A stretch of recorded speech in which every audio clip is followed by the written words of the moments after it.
Good morning, ladies and gentlemen. I would like to welcome you all to our event on Poland and the Baltic security and defense.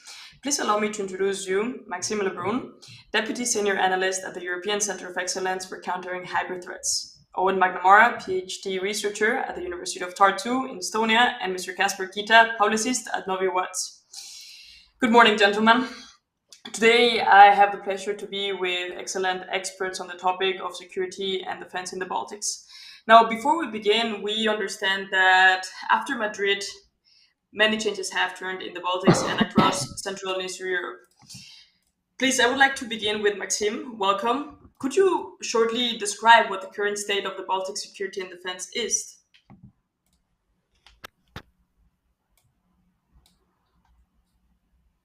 Sorry, can you unmute? Absolutely. Yes. Classical mistake. So yes, I would like to answer in terms of the general position of the Baltic states and Poland, and also in the context of the kind of NATO Madrid summit main announcement. So of course, the Baltic states and Poland, of course, have not changed their geographical position of being bordering state to Russia, and I think the decisions in the NATO Madrid summit have underlined this position as well, and how the alliance wishes to reinforce its predisposition forces in a kind of an update of the defense and deterrence posture of the alliance. I think in this summit as well, what is notable is that Russia was unsurprisingly determined as a threat. China was determined as a challenge, which is a change from the previous years.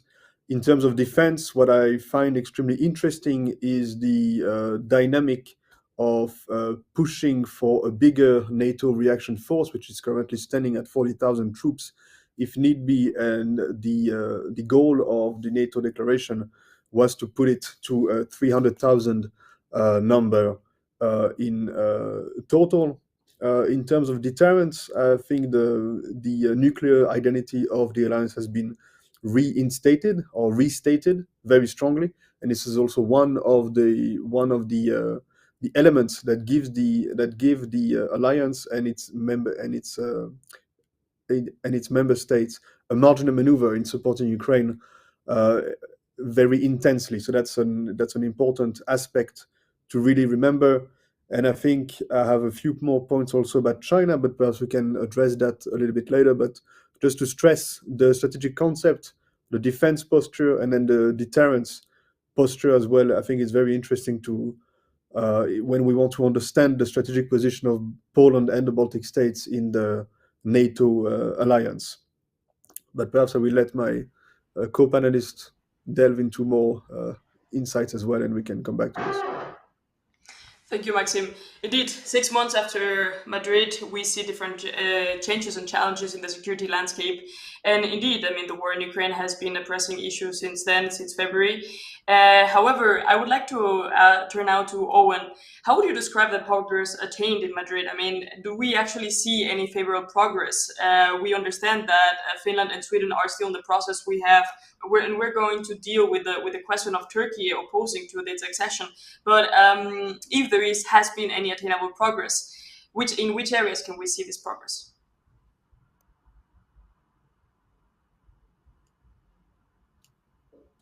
Owen, yes, can you unmute yourself as well?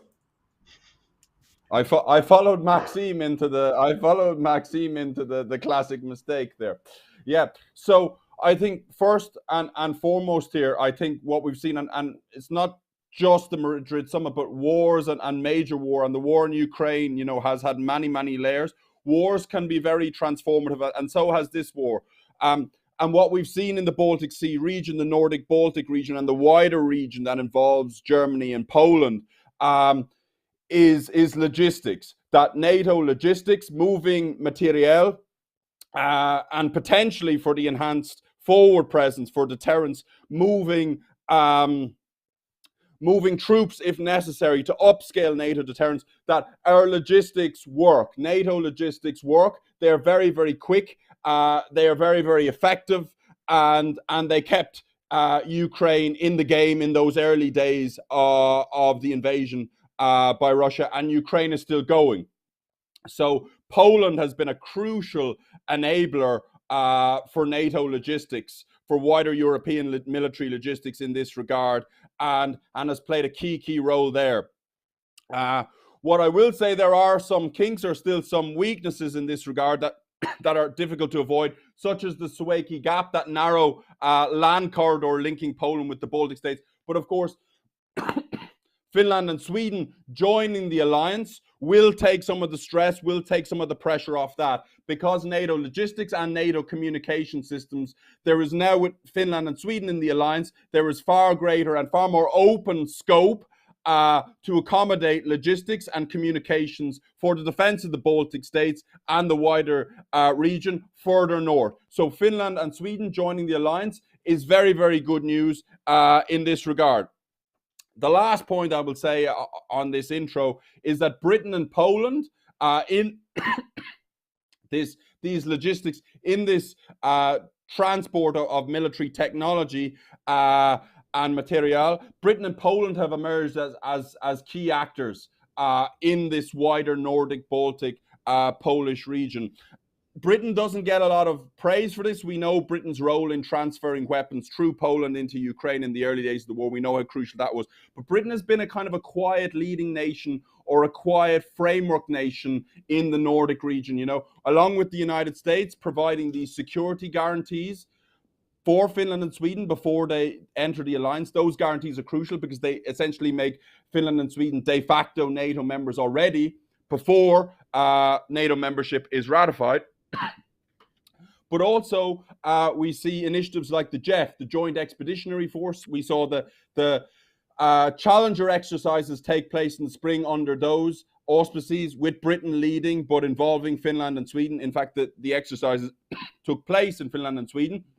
And we're seeing at the moment cold weather operations, important cold weather operations taking place in Norway. So Britain is kind of a quiet lead nation, a quiet framework nation that is doing a lot of coordination in the region, and that is very, very positive. So this, in my picture, is how the region is transforming and is continuing to transform since the Madrid summit. Indeed, it's quite, you rightly pointed out that the region might be transforming, at least in military terms. Now, Kasper, please. Well, you're an analyst here in Poland. Can you tell us a little bit more about what Owen already introduced, the Suwałki Corridor? Now, the Suwałki Corridor has been regarded as one of the weakest points for NATO and for the alliance in general, considering that we are bordering with Kaliningrad, and that it might be probable that an action in that specific region might completely isolate the Baltic states. Now, throughout even before the Madrid summit, already since the beginning of the war in Ukraine, Poland has been quite an actor in the region, and in collaboration with the United States, reinforcing the eastern flank. Now, how will, for instance, now that it's a winter time, how will winter actually affect this? I mean, is actually Poland prepared to overcome this? I mean, this is the question that comes to everyone's mind. I mean, we have proven to be quite an actor, but are this actorness going to be set to challenge in the upcoming months? Well, I think that for the time being, winter hasn't been that much of an obstacle, neither on the military nor on the energetic plane. I think that for the time being, we are doing well. When it comes to wider questions, because you mentioned a couple of things. First of all, I think that the Madrid summit, that from a Polish perspective, because my co-panelists already mentioned, I think, the most important decisions made there from the strategic point of view, from the more general point of view, from the Polish point of view. Well, one of the most important decisions was the announcement made by President Biden of a permanent military base in Poland. Obviously, we also had a rotational presence of US troops here before, but it was very symbolic, I think, for Polish people, for Polish society, that we actually feel more secure because of this permanent presence, even if it's not always from a military point of view better to have troops who are always permanent, because if you have a rotational presence, then more troops are trained to serve here. But from a strategic point of view, and from point of view of distributing trust, mutual trust between NATO members, and making Poland, Polish society, Polish elites feel more secure, I think this was one of the most important decisions made there. When it comes to the Suwałki corridor, I think that it's crucial from Polish perspective to have this corridor with the Baltic states, and here we come to the topic of today's discussion, because we have to understand that if Ukraine didn't manage to defend itself back in February, in March, if Putin's plans were realized, then we would have a de facto 1,200 kilometers border with Russia, with Kaliningrad, with Belarus being de facto controlled by Russia, and with Ukraine, if Ukraine would have been invaded successfully and fallen into Putin's hands. So we would have an enormous long border, with only the small Suwałki corridor you've mentioned being our only small corridor between us and the Baltic states, and then the Russians still can do it theoretically, because they control Belarus. They can, if they go there from two sides, from Kaliningrad and from Belarus, they can make Lithuania, and therefore by extension Latvia and Estonia as well. They can cut them off from Poland, which, as you mentioned, in terms of war in Ukraine when it was invaded, we were important not only because of our will, but simply because of geography. We were. Poland is and will be the hub for giving both military and humanitarian and whatever other aid to Ukraine, and for the security of Baltic states. The Suwałki corridor is absolutely crucial, that we should be able to defend this small corridor to be able to transport any aid by land to our Baltic allies. The questions that also arises is the capacity of Poland to provide this aid in a prompt manner to Finland, and whether Finland is able to react in such a speedy way. Now, I would like to stay on Finland, and it is said, or at least the general observations are, that if Finland joins eventually NATO, it would need to have a nuclear policy or a nuclear weapons stand. Now, Maxime, I would like to ask you, what is now that you're currently in Finland, what is the state of Finnish citizens in this regard, or the general political stand in Finland? Would they draw a policy? Would there be any sort of consensus on this? Or would just Finland withdraw from this consideration? I mean, what is the nuclear weapons stand of Finland? Well, to my knowledge, there is no yet clearly defined nuclear weapons stance of Finland. They, in their application, the Finns and the Swedes have recognized that NATO is a nuclear alliance as long as there will be nuclear weapons in the world. So this is something that is quite sure. In terms of specific arrangements or specific policy towards nuclear weapon on the territory of Finland, or Finland's participation to the nuclear planning group, if and when it becomes a full NATO member, I don't think there is at present a clear stance for or against, but there is a general consensus that NATO membership in Finland should not come with any caveat of that sense. So it means that all possibilities are on the table at present, and I think this will remain like this in the foreseeable future. So there's no limitation, there's no caveat, and Finland recognizes that NATO is a nuclear alliance. Before I turn the same question to Owen, I would like to ask you once again, Maxime, or a different question. Now, before or if Finland in the end becomes a NATO member, questions rise about its participation outside NATO geographical scope. So whether Finland would participate, or to what extent could Finland participate outside the geographical scope of NATO? Now, how is this? Or how could this be in practice? Would Finland then also consider participation abroad? You asked the question to me, right? Yes. So in terms of crisis management mission, you mean? Of crisis management in terms of... Mm-hmm. As I'm saying, I mean, Finland does not have any caveat before becoming a NATO member, and there has been a very consistent political stance that Finland will be a full member of NATO, no less, no more. It will contribute to collective defense, contribute to the three core tasks of the alliance: collective defense, deterrence, crisis management, and of course cooperative security. So this is going to be the stance of Finland as far as I know it. Owen, would you like to comment on this?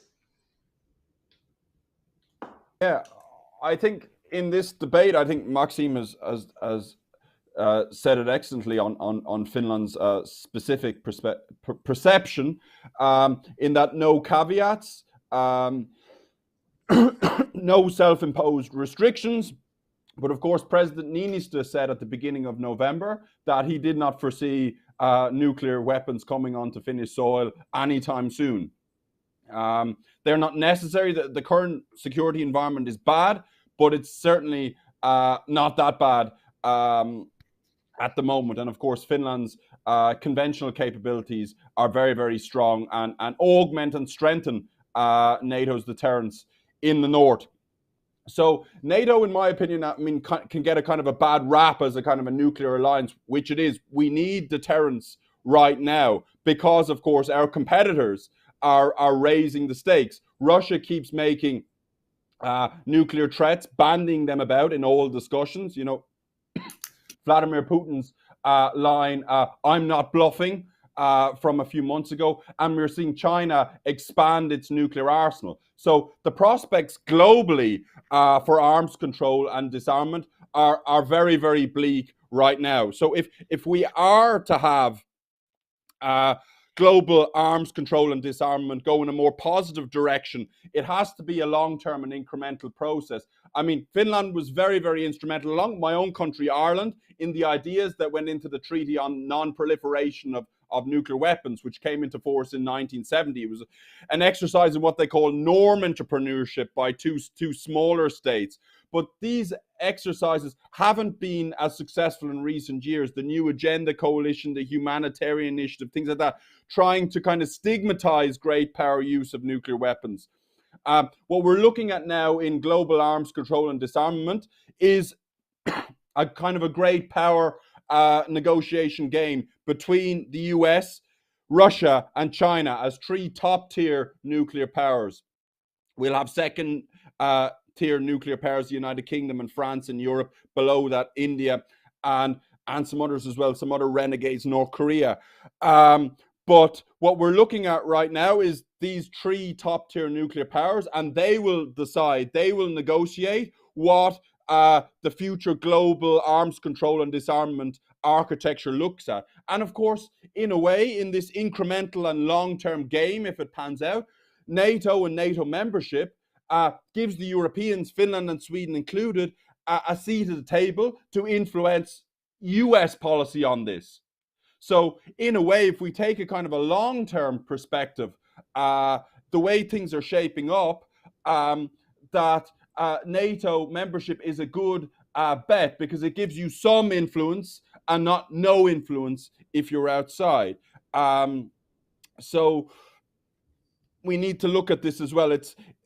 nuclear arms control and disarmament is really becoming a playground of three great powers, and there are some serious implications for that. Just on the other side of the question, yeah, how Finland and maybe Sweden as well will ease their way into NATO membership. Of course, we must remember their enhanced opportunities, partnerships, cooperation on capacity building, exercises, everything like that, logistics, has been very, very close over the course of the Cold War era, both for expeditionary crisis management and territorial security in Europe.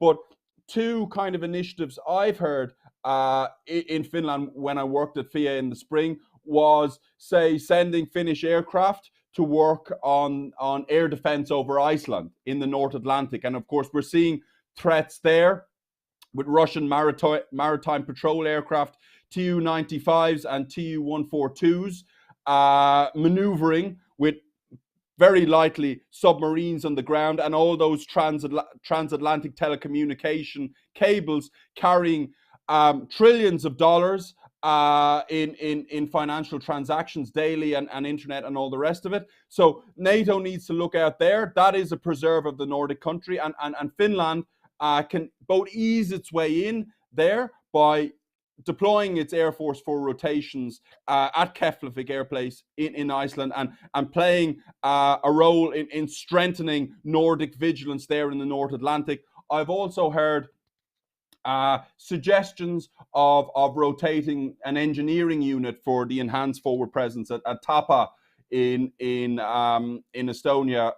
That is the the UK led battle group in Tapa. So there's different suggestions coming out now. I think these are workable suggestions, but nothing concrete as of yet.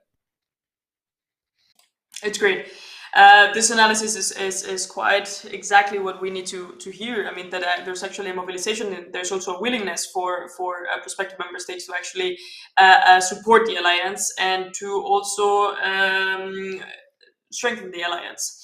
Now, I would like to just move to Kasper once again on the topic of Poland. Now, I would like to get your insight and your analysis. On November 15th, we saw the incident at the Polish border. Now, Owen was talking about securing the territorial integrity and predominantly the eastern flank. Now, after the incident with the missiles, the rogue missiles that landed in Poland, in the town of Przewodów, killing 2 civilians, we saw a general mobilization as well. A general mobilization of Poland into trying to secure or trying to strengthen its security. Now, Germans have been quite entering into this domain through this path by providing Poland with Patriot missiles. Now, the role of Germany has been quite silent in comparison to Poland's stand. Now, what can you tell us, Kasper, about this development, and how does the general population in Poland perceives the support of Germany? Well, for many reasons, there's a lot of mistrust towards Germany. First of all, because of the fact that Germany has been pushing the policy of a strategic partnership with Russia for decades. From the moment Germany was reunified and the Soviet Union collapsed, and Poland and other countries of the region regained their sovereignty after the fall of communism, Germany has been pushing a policy of partnership with Russia on smaller countries of our region, including Poland. So there's a lot of mistrust, obviously, also for historical reasons towards Germany, but especially in this regard, in regards of Russian of policy towards Russia. And I think that since the beginning of the war, we have competing narratives. The Germans, on one hand, they have announced the Zeitenwende. They have announced a big change in the policy, but when we look at the actual actions, they are often more nuanced than what people in Poland would like to see. On the other hand, I think it's obvious that Germany is moving in the right direction, though it's moving it's not moving as fast as we would like as we would like it to move.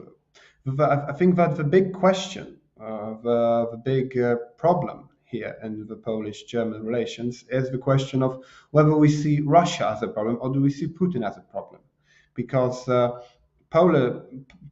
people here in Poland generally see Russia as a problem, while Germans, people in German elite, in political, business, media elite, often would like to present that it's just a one-man problem, that, well, cooperation with Russia was great for many years and we should look towards cooperating with Russia in the future, but, well, once Vladimir Putin goes away, once we have another Russian leader. For example, back in June, we had a big article by Markus Döpfner, the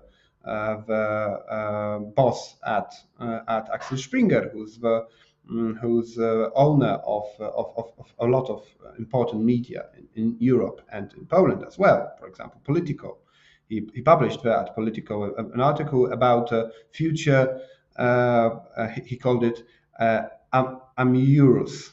AM from America, EU for EU, and Rus for Russia. He called it a strategic partnership based on common values and interests between America, European Union, and Russia. You know, it's something that we've been hearing for decades about this partnership between America and Europe and Russia, and it never materialized. Russia has been using this sort of narratives to gain leverage on European states.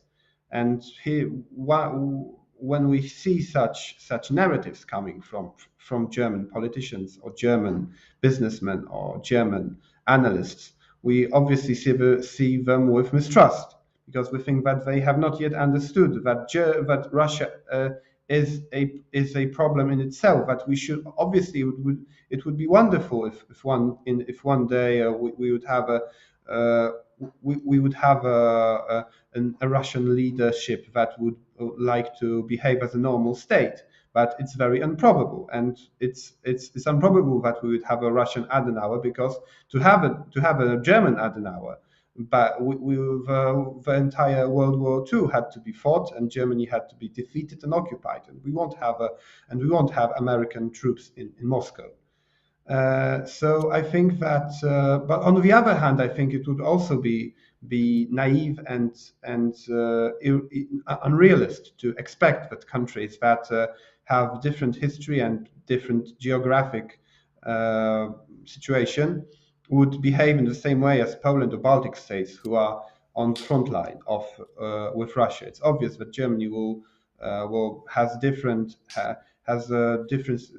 in a different situation for various reasons, and we have to responsibly push it towards the position we would less a more aligned stand. Yes. I think we have to do it step by step in a responsible manner. But there's a lot of emotion with war going on, with elections in Poland, with the situation in Germany, which is also divided internally, and it's easy to fall in these tropes and not have a reasoned discussion. Thank you, Gasper. Maxim, if you would like to comment, otherwise I would like to ask you one question. Speaking about narratives and how the narratives of Russia have developed since the war in Ukraine, and definitely after Madrid, how the Madrid summit was perceived, and also the accession of Finland and Sweden were perceived as a threat to Russia. How did the narratives of disinformation changed, or have they evolved since then? With special attention to any other emerging hybrid threats. Yes, thank you. I'm not muted. Good. Well, I think there is a constant in the Russian narrative, of course, and perhaps specifically directed to the Baltic states and those countries who receive a big amount of Ukrainian refugees. It is really to kind of try to drive a wedge between the host population and the Ukrainian refugees, For example, in the Baltic states, especially in Estonia, there has been a strand of disinformation and misinformation related to the fact that why are there so many Ukrainian men in Estonia? They're not running away from military service, of course, regardless of any kind of a fact or any kind of a reason. What we've observed as well in trying to drive this wedge was to connect this kind of Russian narrative towards big global conspiracy theories. For example, the Great Reset is an interesting aspect. So in trying to understand the disinformation landscape, it's important to kind of pinpoint what are the disinformation propaganda narratives propelled by the Russians and what is the context to which it plugs into, for example, this kind of a conspiracy theories as well. But I would like to point out as well to bigger, more global Russian narrative, and which is tightly connected to it losing on the military field as well. And this kind of a Russian narrative of victimization and how it actually resonates to what we call the global South, and how it can allow actually Russia to push forward a narrative to which, well, the global economic crisis is not the fault of Russia attacking Ukraine, it is the fault of the West trying to police the world once again. And actually this kind of narrative, and we should actually be quite careful about this, has quite some resonance in the Middle East, in Africa, if you connect it to post-colonial narratives as well. We can see that very much at play, for example, in Mali against the French. It has been also the playbook of the Russian penetration in the Central African Republic, notably with the Wagner Group kind of cementing its influence in every single level of society and state, by corruption, by also information, by political capture as well. So paying attention to this global Russian narrative of victimization towards the audience of the global South, which can have a big impact. I have to remind also the declarations of the newly elected or re-elected Brazilian president, which is more than nuanced and more than balanced in the Ukraine-Russian narrative or disinformation war. So let's pay very close attention to this Russian narrative, which has a resonance, which has an audience, and which has a margin of maneuver towards the South. That's very true, and if you will allow me to elaborate, I mean, it is not, I mean, we have seen also this developments in Latin America, I mean, especially in developing countries. I mean, well, Latin America still has this keenness towards being a receptor of these narratives, indeed. Now, you rightly pointed out in Brazil, for instance, we also see developments in Argentina and Chile, even in Mexico, where actually these narratives are becoming more penetrating as it evolves. Now, before we continue with Owen, I've been informed there's a question from the audience, and it's directed to Casper. So, Casper, could the delivery of patriots to Poland by Germany be a kind of new opening of Polish-German relations? Will the patriots ensure the security of the region? This question relates to your previous intervention. Well, certainly, if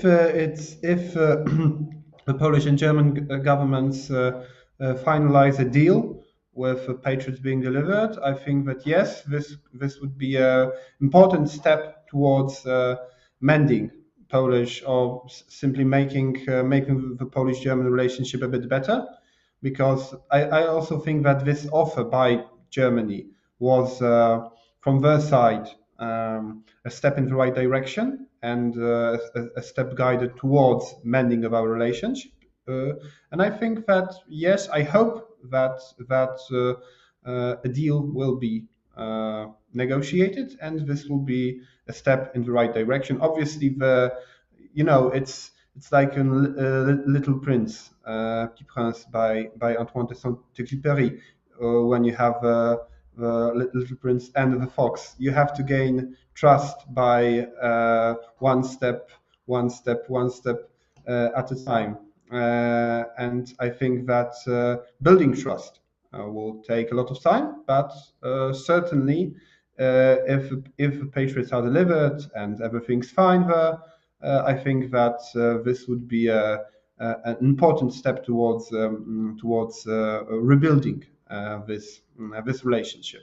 I also want to quickly comment on what you said, but I totally agree. I think that from our point of view, it's crucial that we do not allow Russia to turn this conflict into the West versus the rest conflict, because then if we have the entire global South that Maxime mentioned, but all the different Asian countries, different African countries, different Latin American countries who are, divided by history, religion, culture, whatever, but a lot of them, for different reasons, have either mistrust or resentment towards Western world, or simply they feel that they want to have more to say, and not be, and they often feel victimized or dominated by America, by the West. In general, I think we have to manage our Western relationship with these countries, and not let Russia play the West versus the rest playbook, because the countries in Asia or developing countries in Latin America or Africa, in terms of population growth, in terms of economy, are growing. They are getting more and more and more important. And if we do not develop a healthy relationship with them, and Western countries are seen as colonial powers 2.0, Russia will use them against us, and it will have powerful allies. Thank you, Jasper. Now, Owen, we have quite a repertoire now of questions and answers. Would you like to comment? On the one side, we have the state of disinformation and hybrid threats, the impact and the resonance, the echo in different parts of the region. And on the other hand, we have the question, would you like to comment also on the question posed by the public about Polish and German relations? Well, I suppose disinformation has been well covered. I would like to pick up on something from the Baltic states that's very much upcoming at the moment, that we're going to have an election in Estonia in the spring. And of course, the Reform Party, the party that's led by Kaja Kallas, it's a liberal party, is out in front in the polls. But the second largest party doing very well in the polls in Estonia is EKRE. It translates as the Conservative People's Party of Estonia, or the Estonian Conservative People's Party. Conservative People's Party of Estonia, I believe it translates to, or is that's the official translation in English, which is a very conservative party, a far-right party, and a party that was in government between 2019 and 2021. And we talk about Russian disinformation and propaganda narratives. Sorry, my cough is getting bad. We talk about all of that inflicted on the Baltic states, and of course that happens, and it happens a lot. But of course, there are some self-inflicted wounds. And when EKRE were in government as part of a three-way coalition with the centre party ISAMA and EKRE, between 2019 and 2021, EKRE created a lot of self-inflicted wounds for Estonia's relations with Finland, for Estonia's relations with NATO, and for Estonia's relations with the UK, with Ukraine as well. So they're a far-right party. Estonia, I mean, minority issues are often overplayed by the international media. In Estonia, 25% Russophone speaking population here in Estonia.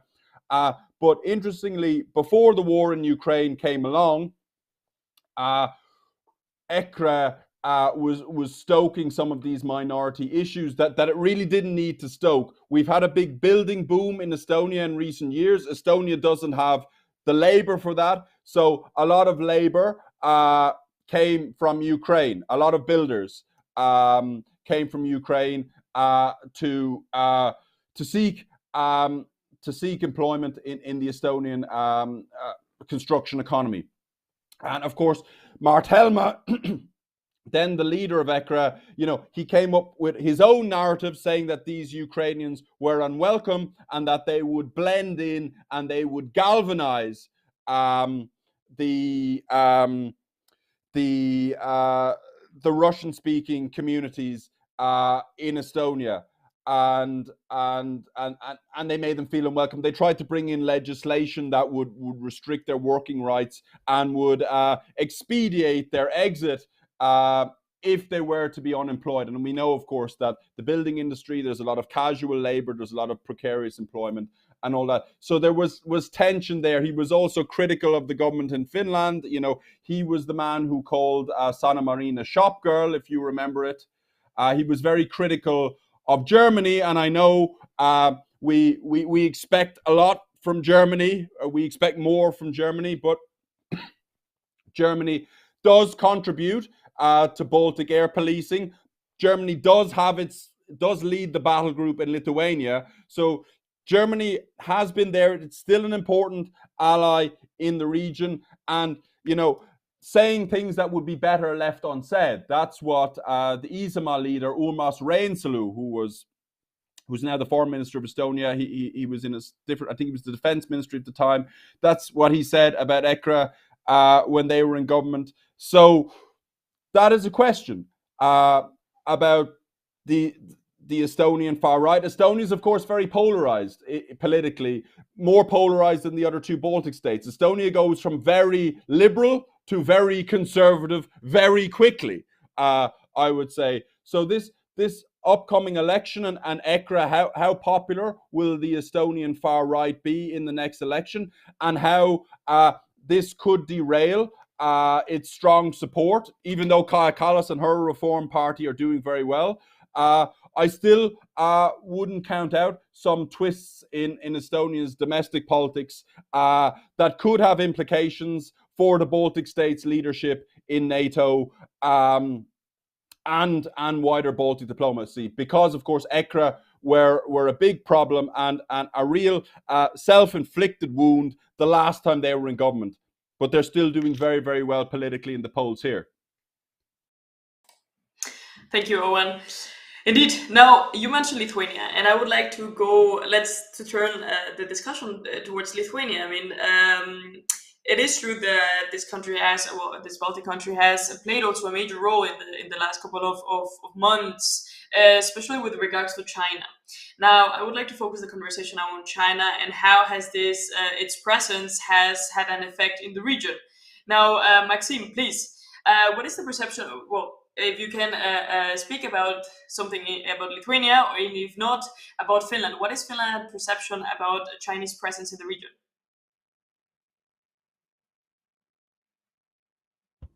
So, of course, in terms of our kind of portfolio of hybrid threats, we do consider, of course, China to be a main actor, very much intent on using what we call hybrid threat campaigns in trying to reach its goals, whether it's by intelligence capture, whether it's political influence or interference or outright coercion on certain files.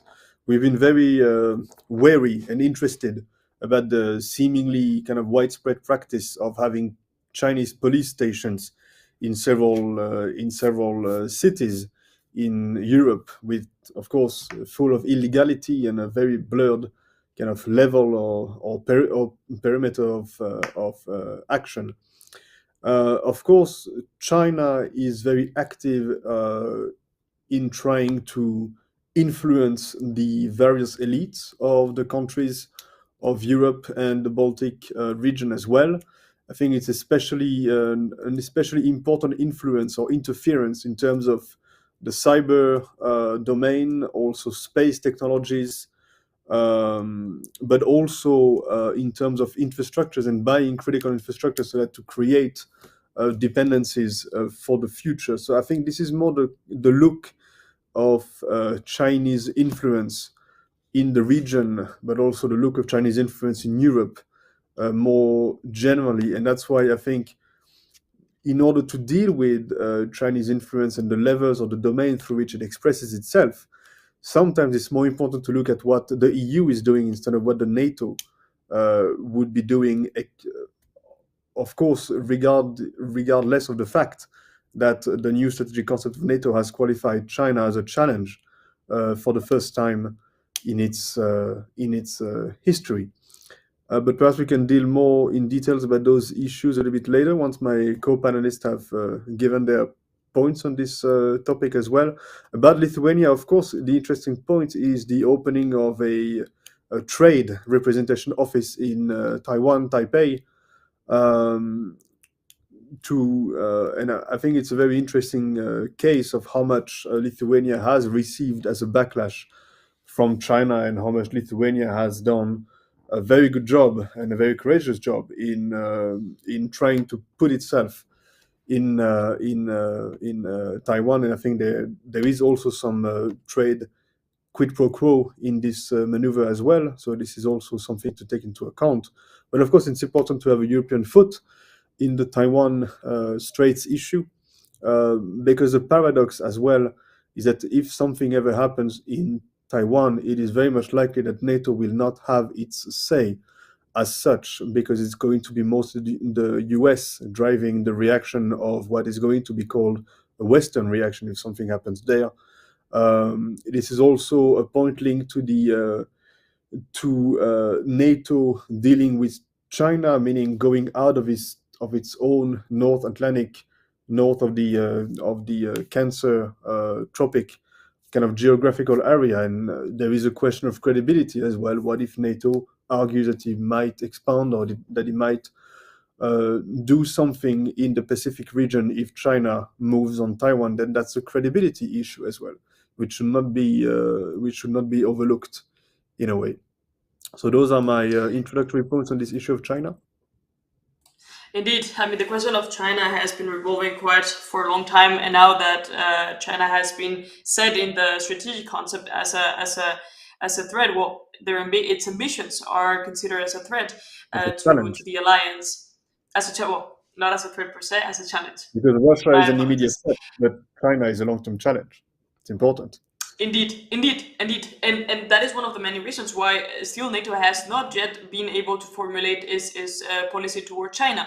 Now, on the question of predominantly on the question of semiconductors, you rightly mentioned that Lithuania had opened its trade office in Taipei, and Lithuania opened its trade office in Taipei, and Taiwan opened its trade office in Vilnius. Now, not only Lithuania, but also Poland has had recently agreements with Taiwan on the question of semiconductors, which it is well known as one of the emerging technologies that will be determinant for the upcoming years. Now, predominantly because most of F-35 airplanes use semiconductors, also for the newest armaments and technological edgeness, where you can strongly see this ambition in the NATO 2030 agenda. Now, Casper, what can you tell us about this relationship between Poland and Taiwan, at least on the strategic dimension? Well, I think that Poland certainly is not as engaged here as Lithuania. Lithuania has been at the forefront of this battle, I think, for the recognition of Taiwan. Lithuania has very clearly decided that it should present itself as very pro-Taiwan and anti-China. For many reasons, I think one of them is to present itself as credible as an American ally can be. I think that Poland doesn't want to move that much, but to the anti-Chinese side. From our perspective, as it was already mentioned, China is a challenge while Russia is a threat. From our perspective, it's obvious, and we do not want China to become an enemy. But on the other hand, it's obvious that China has been trying to build its influence in the region, and it's often been quite nefarious, with China trying to get control of strategic infrastructure, etc. And I think that also in Poland in last years, we have been slowly moving from an enthusiasm towards cooperating with China, towards less enthusiasm and more skepticism. There have been, for example, some books published about China trying to build influence, but also we have simply seen that China doesn't have such an attractive offer Polish businessmen, for Polish companies, and it's obvious that China is not interested in a fair partnership. It's interested in a very asymmetric relationship where the gains for the smaller countries are often quite bleak. So I think that there's more space for moving towards the Lithuanian position, but I think that we are more nuanced. We do not want to go all in as the Lithuanians did. But yes, there have been some meetings, negotiations with Taiwanese government and businessmen, institutions, etc. Indeed, at the same time that we are rejecting the Chinese system and the Chinese offer, China is looking for alternatives. I mean, last week, Chinese President Xi Jinping met King of Saudi Arabia. Now, before I go into my next question, Owen, I would like to hear your intake on the same question, and also if you could comment on Chinese encounter in Saudi Arabia. Well, from the perspective of China in Europe, when I saw the 17+1 format, I was very sad, and I commend Lithuania for its leadership and Foreign Minister Landsbergis in particular for calling a halt to it. But as a Western European, I saw things slipping. That we had this great Big Bang enlargement in 2004. And of course, being a Big Bang enlargement, there wasn't as much structural funds to go round as there were for previous smaller enlargements of the European Union. The 1973 enlargement, Ireland did very, very well out of it with structural funds, and eventually went from being a net receiver of EU funds to being a net contributor. And that's what we need. So we need to hit the pause button on this, because as Maxime rightly says, China, this investment doesn't come without severe political consequences. They're doing this to create dependencies in the future. They're doing this to expand their power projection. I mean, I grew up with it when I graduated BA in 2005. You grew up through the 2000s with the message that China was concentrating on its own economic development domestically and its own international trade position, and wouldn't be interested in playing global geopolitics like other great powers. This has turned out to not be the case. China really wants to assert its place in global geopolitics. I mean, I was at a conference a couple of years ago in Tallinn, and a Swedish colleague approached me and he looked very worried. So I asked him, why are you worried? And he says, potential Greenland independence. And I'm like, why would you be worried about Greenland's independence? And he goes, because they'll fall into the hands of China. Their mineral wealth, their natural resources, the Chinese will be in, they're already in there. The Chinese will be in there more and more, and it will enhance its geostrategic position in that part of the world. So China is very much playing a global game. It's very much playing a geopolitical game as much as it is playing a geoeconomic game. So it is a challenge. And that challenge, if I can just switch the emphasis a little bit here, has outlined in NATO's new strategic concept. That challenge has implications for the US, it has implications for transatlantic relations, military implications, because of course the United States needs to respond to that challenge, and it's still, despite everything we have seen Russian aggression this year, it is still China that is driving, and the need to respond to China, that is driving the US force posture. This has been said by US officials, and it is subtly emphasized in Biden's national defense strategy and Biden's national security strategy that were released this autumn. So it is still China that is the main focus. The United States will have to balance its resources, but it is still China and the need to respond to China that is primarily calling the shots as the United States transforms its force structure. So the Europeans have to step up. Those 4 European powers have to lead more. UK, Poland, France, and Germany. And the United States, NATO and transatlantic relations, we have to move towards fairer and more equitable transatlantic burden sharing. To keep the United States is interested, but to keep a cohesive relationship with the United States and to keep effective defense in Europe. And it is for our own good. And I hope that these events that we have seen this year really mark a watershed in this regard, because we face 2 great powers, not just one aggressor.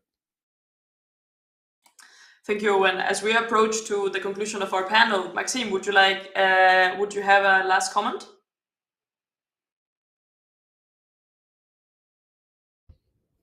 No, I mean, I do abound by what Eon has been saying about the 4 European powers needing to step up their efforts. Of course, that has been the kind of, and that's basically what the Finnish Prime Minister has said in an intervention at the Narodowy Institute in Australia back, I think, 1 week and a half ago, that at present Europe is not strong enough on its own.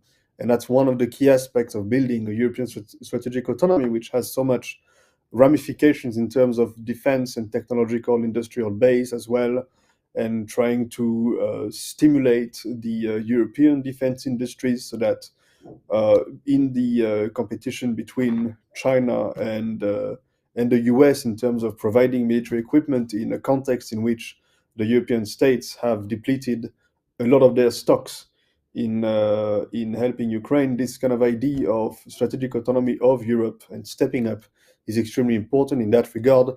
The announcement by Germany in terms of Zeitenwende, forgive my German, are very important in that respect, because at one point, if something moves in terms of Taiwan, something will also move in terms of the Hormuz Strait and the Eastern Horn of Africa, because over there also there are US soldiers facing Chinese soldiers on the different sides of the bay. So if something happens in Taiwan, it's not going to be strictly located in Taiwan, and this has to be a very clear understanding that there might be several hotspots at the same time bursting up, and that's why NATO, in terms of European partners, has to be extremely strong and extremely complementary in terms of being able to stand on its own if need be, if the US resources are drawn elsewhere, which is not the case at present. I would like to underline that the US involvement in Europe is unprecedented, especially in the Polish context, and also the involvement of the main nuclear powers of NATO and the main countries of NATO in the region is unprecedented as well. In the 8 countries bordering Russia, there are NATO troops led by either the nuclear powers or Germany of the alliance. So this is unprecedented. Also, the pledge at the NATO Madrid summit is extremely substantial. 100,000 soldiers mobilizable within 10 days, 200,000 more within 30 days. It's a new way of thinking mass in the defense of Europe should the need arise. So I would like to underline that, and this baseline kind of requirement has to be backed by a very strong Europe, and if one must say, strategically autonomous Europe in terms of equipment as well. So this is something to consider for the future, and that will be my concluding point today. Thank you. Thank you, Maxime. Casper, last intervention, please. Well, I think I basically agree with what Maxime said. I think that European countries need to understand that we live in a less stable world that we have lived for the last 30 years, and we have to be prepared for various challenges, including military challenges, but also on a strategic thinking level. That we have to be able to provide ourselves with possibilities to be to defend ourselves and to be an independent, stable part of the world. I think that it's also important that every European countries, especially the biggest European countries, show the Americans that they treat NATO seriously, that they want to be serious, responsible allies, and want to take responsibility on for the future, and not just consume fruits provided by the Americans. I think that it's possible. I think that war and the rise of China and other problems are moving us sometimes against our will towards more responsible and more strategic thinking. Indeed, it's quite true that after the midterms, we are definitely going to see a narrative, a contending narrative in the United States. Well, we are already seeing it, and well, will depend on our transatlantic partners as well, how to respond to an emerging Europe. Gentlemen, that was the last intervention. Thank you very much for presenting your expertise in this panel. And we would have to host you once again in our next event next year. Thank you very much once again. Thank you.